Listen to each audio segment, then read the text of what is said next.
From the beginning of time, women have been mothers. Women have brought life into existence. Women have nurtured communities. Behind every successful man, there is a strong woman. We should stop waiting to be given the space. My We point. have to walk into those rooms. We have to demand the space to lead and fix things as the fixers we are. I feel like the only way we can try and reduce on global warming is rehabilitating soil because it has the potential of being a long-term carbon sink as the ocean tries to like gain its momentum to still try and sustain us with oxygen.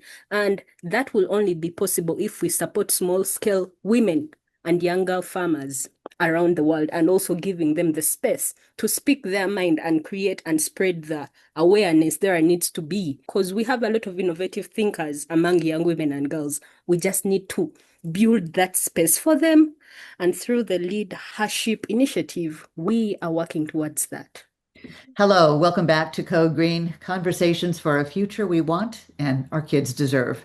I am very happy to be talking about an organization that started with a few kids and has grown a lot. Heirs to Our Ocean is a group that I learned about when they launched about a decade ago. I was actually at that event. So I was very excited to see that they're still there, first of all. Certainly the problems have grown and wanted to check in with the co-founder, April Peebler, who remembers me. And I certainly remember that event really clearly. And I've covered a lot of events, you might imagine, over the years, 28 years and counting. So you made an impression on me.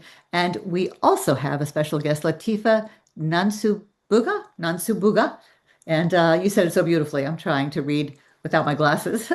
um, and I want to find out how you became involved and your background, where you came from, and how there's a kind of a new angle that's very timely on this group's mission.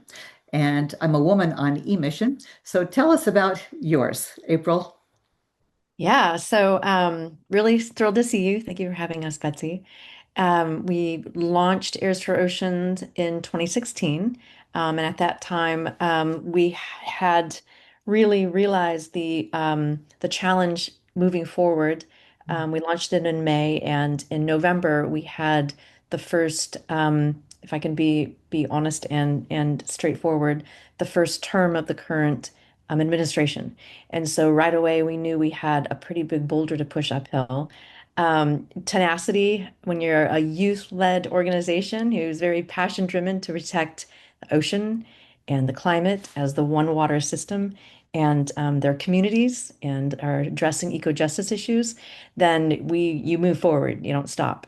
And so we moving through the first term and into the COVID period and into the second term of the current administration, we've had our work cut out for us, but nonetheless, the fire has been big, and it's been a ride. We've Since COVID, we've focused largely on youth developing advanced leadership skills.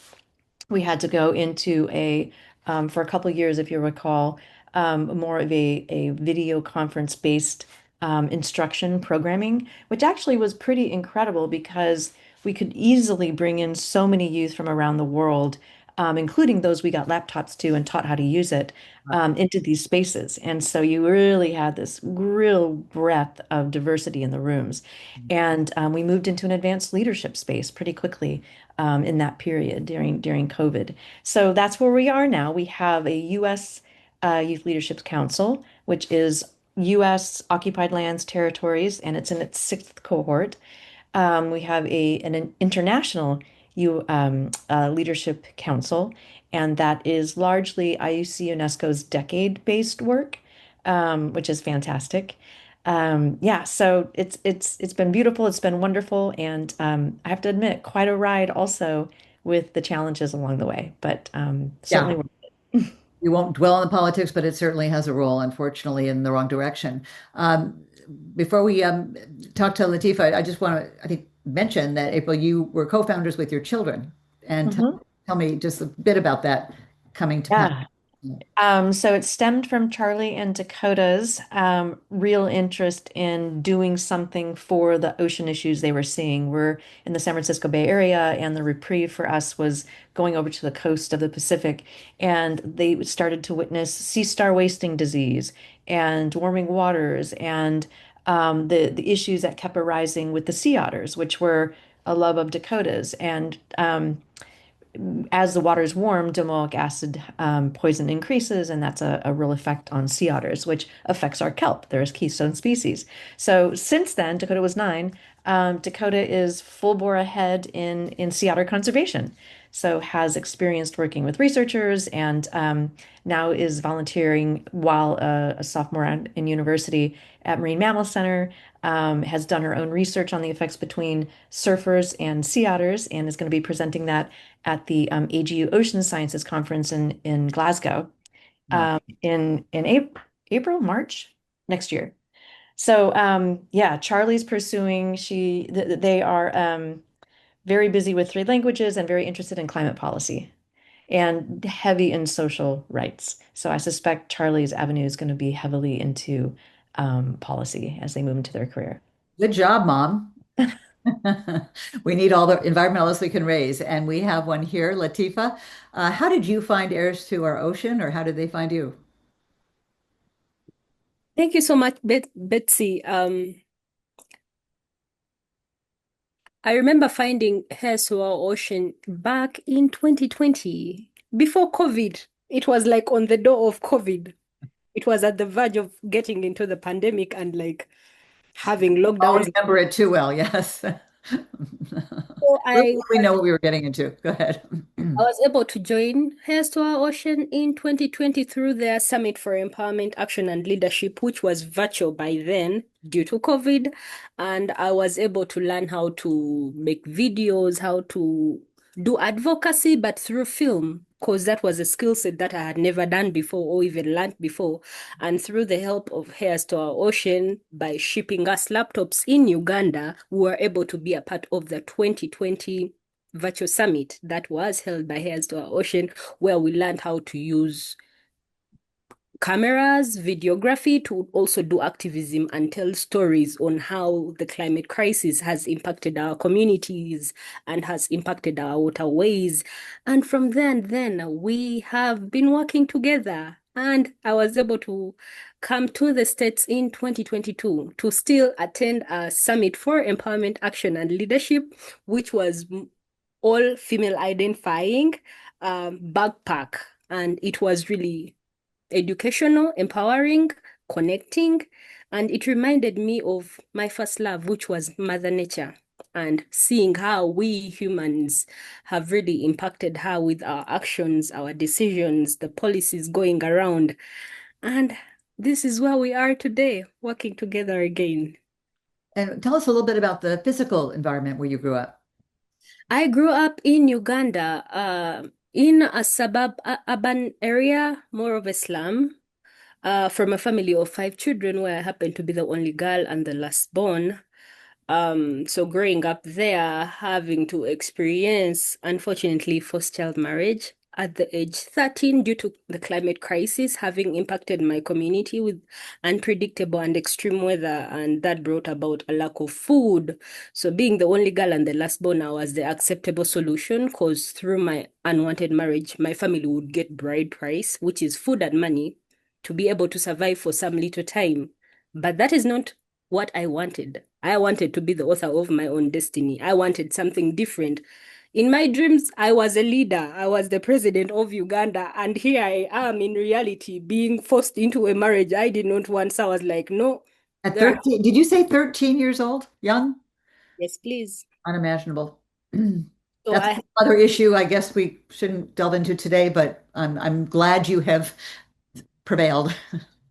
and I'm so grateful for organizations like Heirs to Our Ocean that are really giving us young women and girls the opportunity to really believe and step into the reality of us girls can also be leaders, and we are going to be leaders, whether they like it or not. And right, let's get into that.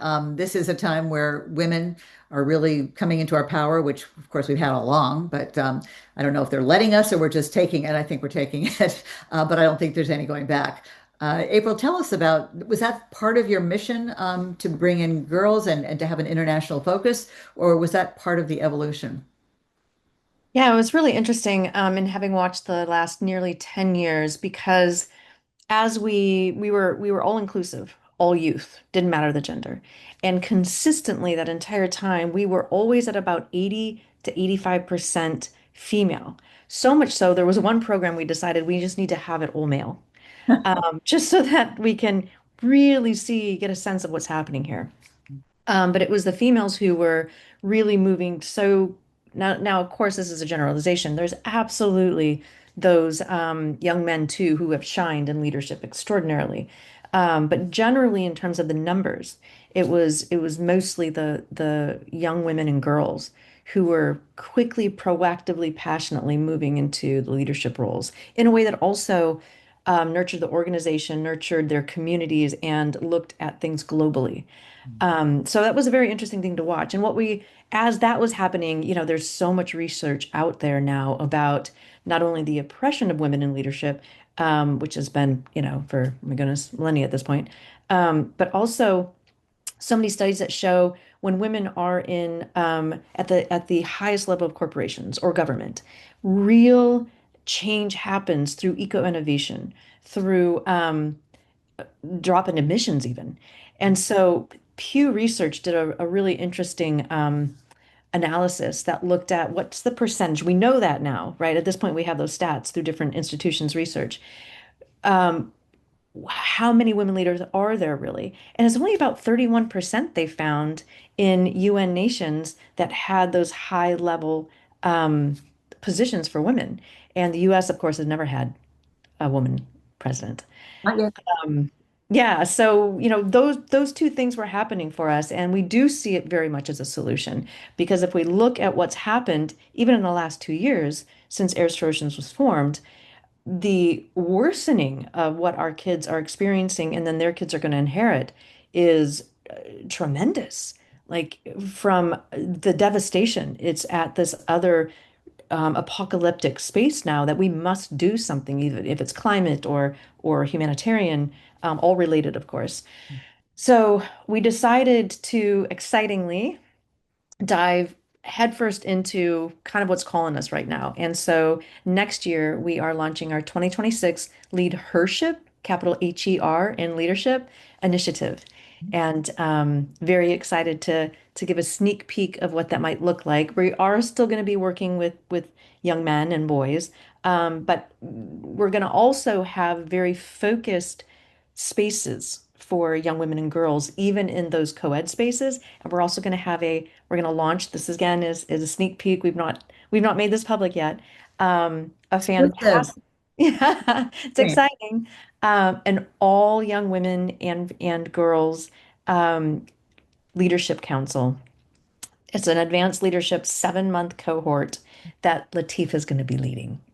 That's wonderful. I mean, it's so needed in terms of our environment. I say our environment because the air out there in here, we need to have more ownership of it. I almost called my original Green Radio show your personal planet, but that was too many P's popping. But please take your planet more personally. We all need to have more accountability. What was I going to say? It's interesting and important, critically important, your focus on our ecosystems and I hate to say dying oceans, but our oceans in trouble, in crisis. And that's not the only one. We have obviously several boundaries. I think we passed 7 out of 9 planetary boundaries. And we had the coral die off a few weeks ago, which means that it's almost certain that it's irreversible, but not quite. There's that little window. So I've done a couple of interviews with coral experts and authors, and haven't even gotten into the plastics and microplastics in the ocean problem. I'll save that for another special series on plastic alone, right? We thought we were getting rid of oil and the fossil fuel industry as we phase out oil and gas and coal. I hope we better. And now plastics are, universal and a universal disaster, ecologically and health-wise. But I think it's wonderful that you're focusing on girls and women, and also what a great opportunity for young people to learn leadership. My daughter happened to be part of a group called Beyond Differences, and it was about teen isolation and how to reach out to the kid eating alone. And it went national from Marin County, 3 kids, my daughter, one of them, and a mother whose daughter tragically was a victim of this. And we loved that they were doing this great work, and we saw them in auditoriums. But what we saw later was what it developed my daughter's leadership, speaking in front of people, first kids, and then ballroom full of adults. I couldn't believe that was my, 14-year-old. So good for you because it's really invaluable.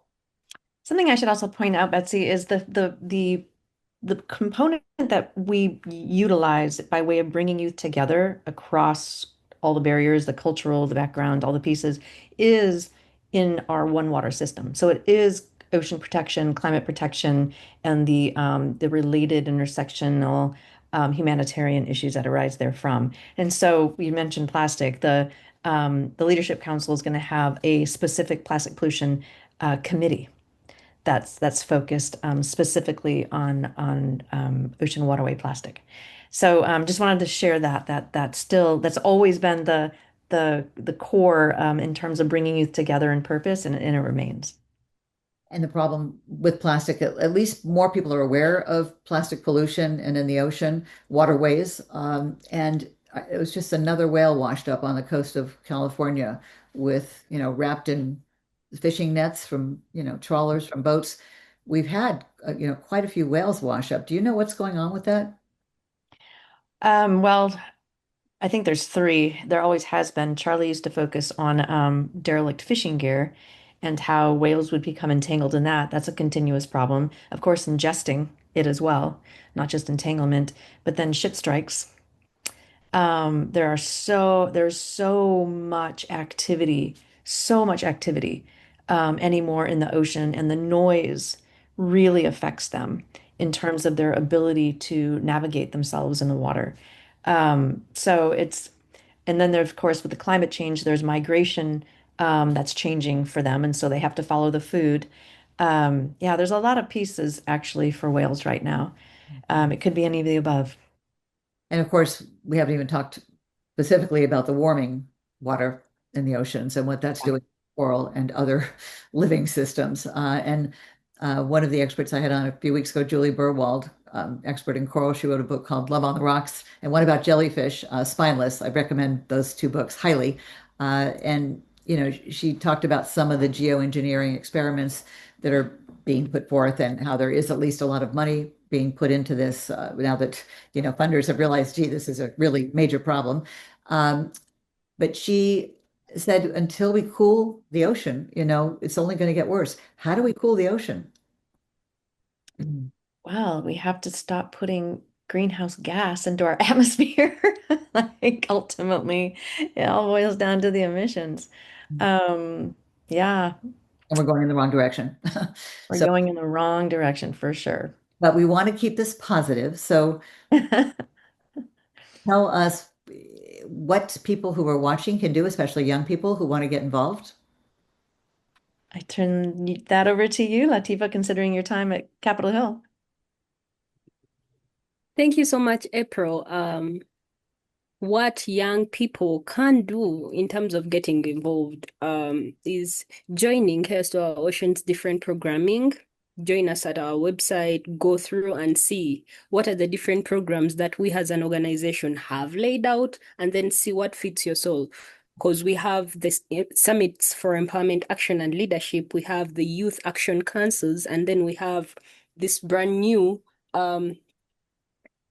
youth inclusion expert working group for the UN project or initiative that is also happening, so they too can take lead. And we are also having the LeadHERship initiative and council coming up, so they can apply to be a part of the programming, and they will not be disappointed at all.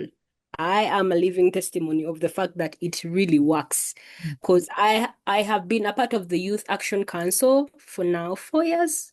And I started with no knowledge in policy advocacy.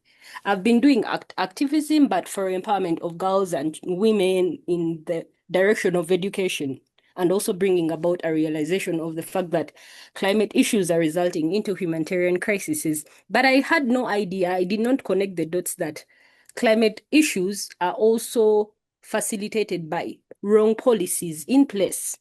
And the wrong policies in place are policies imposed by people in offices that are leading without empathy. So being a part of the Youth Action Council, I've been able to learn how policy influences decisions that are contributing to the climate crisis, decisions that are contributing to the different crises that our environment and our planet is facing. So having that knowledge and being a part of the YAC, which is the US Youth Action Council, a program of Heirs to Our Ocean, has really been helpful and supportive. So I would really recommend everyone out there who wants to literally get involved, just join any of our programming, because that's where the real skill development comes from. The real resources are to empower us into getting into those positions of leadership, execution, and solution creation. Plus, as April mentioned earlier on, we will be starting our initiative, the LeadHERship initiative. So I, along with my Heirs to Our Ocean team, we will be working towards, at least if a girl is asked, what do you want to be when you grow up? They can confidently say that I want to lead a nation and also believe it. And with that, we'll be working towards seeing to it that they are having the skill set they need, building the confidence of them leading, and also giving them real life examples of women leaders and how changed their countries or the places they are leading or the organizations they are leading or the companies they are leading have changed ever since them coming into power. And you can see an example, some of the examples of the different women leaders that have been coming into power, and it's really positive, is Namibia having a first woman president who ended up electing an entire cabinet of women. So that is opening doors for different other women to also come in positions of power and make good change. We also have an example of Tanzania, and also Ireland and Mexico. And we are seeing that it's not impossible. It's really possible. We just need to give them the platform and the space to learn the skill sets, to learn the confidence, and also be able to believe that they can be leaders. We are working at least to try and bridge the gap there is in gender equity in terms of leadership, because we see that a lot of women are not given the space to be leaders, and the few that are in leadership position, it's also being made difficult for them to really be there and do their work. So we are trying to empower different women, different young girls, that it's possible and the skill sets are there, because we all adhere to our ocean, and I think everyone out there who has been a part of our programming envision a world where the next generation of decision makers equitably includes young women and girls that are willing and ready to lead humanity towards a more equitable and safe future, one with stable climates, one with abundant oceans, which we are currently not seeing because most of our oceans are dying. Coral is dying, the kelp forest is dying. A lot of sustainability in the ocean that helps us survive here on planet Earth is dying. So leadership that is willing to help us get to a place where we have abundant oceans, clean water, and thriving communities is what we are looking for, and it's what we are aiming to get with the LeadHERship initiative, where leadership is defined by empathy and courage, not by war and violence or even nuclear weapons. So for us here at Heirs to Our Ocean, through the LeadHERship initiative, we are envisioning a world where every young girl and woman is given that opportunity to lead and supported to believe that it's possible, and embraces it with empathy and courage for the nation and the planet, to make sure that we are all living in a thriving world. And with that, I'll turn it back to you. I was just going to say amen, but maybe I should say a women. Love the passion. Oh my gosh, you can see like Latifah needs to lead nation. Yeah, where are you living now, Latifah? Are you in Uganda or the States or somewhere in between? I am in the States. Currently, I'm in Arizona, attending school here at Prescott University, but I also go back and forth because I live in California and I go to school in Arizona. Yes. Have family still in Uganda? Is that a Yes, place that's that where. you're That's where. yeah. Mhm. And do you take what you're learning here back there in any way? Oh, yeah. I take what I'm learning here everywhere I go, just like how I took everything I learned in Uganda over here and trying to like impact as very many people as I can come across with, because that is how change happens. Just speak to someone and ensure that their lives are touched or changed or empowered to take the next step to making this world a better place and being the change they want to see in the world. Are either of you monitoring what's going on at COP30? There has been quite a bit coming out about oceans, thank goodness. In fact, one of the heirs that we've long worked with, Catarina Lorenzo, is on the ground there. She is from Salvador, Brazil, and her family's indigenous. And she'll be coming to stay with us for actually 5 days on Wednesday. But she was there and experienced, yeah, some reality. I mean, if they're going to plow through the middle of the Amazon, they got to expect that the indigenous people are going to let them know the effect and demand to be in the room. Yeah, It feels so much better that they're in Belém in Brazil and near the rainforest rather than in these petrochemical states the last 2 years, which never made sense. although they plowed 8.5 miles of road through the Amazon to then bring in. So the thing that people don't know about COP is it was designed actually to have fossil fuel lobbyists in the room. So they've always been in the room and they will always be in the room. There's That's why more we've of them in never the room than activists, or that's was the case the last couple of years. Yeah. yeah. So it's pretty we have not Heirs to Our Ocean has not been itself present at a COP for that reason. It's just getting worse and worse in terms of the deals that are happening, and it's not helping. But the amount of emissions and harm to our natural resources for that $50,000 convening, it like the cost benefit analysis, it doesn't make sense. Yeah. So Catarina's on the ground because her family's indigenous in Brazil with other Brazilian orgs, even though she's also part of Heirs to Our Ocean. So I'm looking forward to hearing from her, but I can't imagine us being an org there because it was not set up from my perspective for the right reason, and it hasn't ended up in the right place. One positive I'm hearing from my people on the ground is there definitely is a larger, louder show of Indigenous people, as there should have been all along. Yeah, if we could only move out the other conversations around furthering fossil fuels, that would be amazing. It's so, good news, bad news, right? There's Yeah, activism than ever, more girls and women getting involved, more people getting appropriately outraged at what's going on in this country. Don't get me started. Rollbacks as the planet's on fire, really. Uh, yeah, Beyond belief. Maybe it'll change sooner than we thought, or if we can hope and pray, just because of karma, that's all. Uh, we can't afford to be going in the wrong direction, can we? At this no, late stage. no. When we first supported 10 of the 16 youth who brought the action against 5 of the worst emitting countries through the mechanism of the UN Convention of the Rights of the Child back in 2019. At that point, it was stay at 1.5 to stay alive.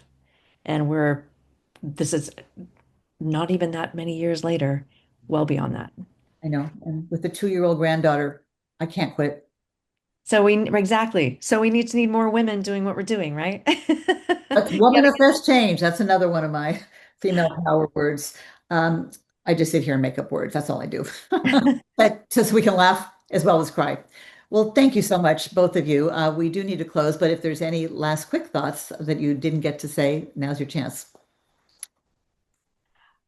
I I, think we said a lot. We have said a lot. You have said a lot. Yeah, and honestly, I would just say that I do believe, as I know so many do, that there's been times in history where things have turned around impactfully, and we just need to keep moving that needle. And when they go low, we need to go loud. I think we know who they are, and I think we know who we are. Yes, agreed. God bless the troops. Well, keep it up, April. Amazing. Tell your kids I remember them, and I will. I'll tell them hello. hurry up and graduate so you can go save our planet and knock some of those guys off their chairs and the tables and say, enough. You have had power long enough. You did some good, men. around the world, but it's our turn. Give us 10 years. Wing the pendulum. Not asking. We're going to take, a decade and see what we can do and see all the wars we won't start and all the wars will stop. There should be one war only, and that's against the death of our planet, right? We should all be uniting everywhere, of course, if we had smarts instead of waging wars that are completely senseless and costly in every manner of the word, right? 2025. I feel like the answer to the problem has always been right before our eyes. From the beginning of time, women have been mothers. Women have brought life into existence. Women have nurtured communities. Behind every successful man, there is a strong woman. We should stop waiting to be given the space. My We point. have to walk into those rooms. We have to demand the space to lead and fix things as the fixers we are. I feel like the only way we can try and reduce on global warming is rehabilitating soil, because it has the potential of being a long-term carbon sink as the ocean tries to gain its momentum to still try and sustain us with oxygen. And that will only be possible if we support small-scale women and younger farmers around the world, and also giving them the space to speak their mind and create and spread the awareness there needs to be. Because we have a lot of innovative thinkers among young women and girls. We just need to build that space for them. And through the LeadHERship initiative, we are working towards that. And of course, we can't forget the greatest mother of all, Mother Nature. That's right. Thank you, Betsy. She's trying so hard. Looking at us, right? Don't throw me down the drain. Don't treat me like a sewage. For And sure. and enough people, not enough people are listening, but more and more every day. We'll end on that hopeful note. Thanks for what you're both doing. Thank you, Betsy. Appreciate it. Okay. Bye-bye.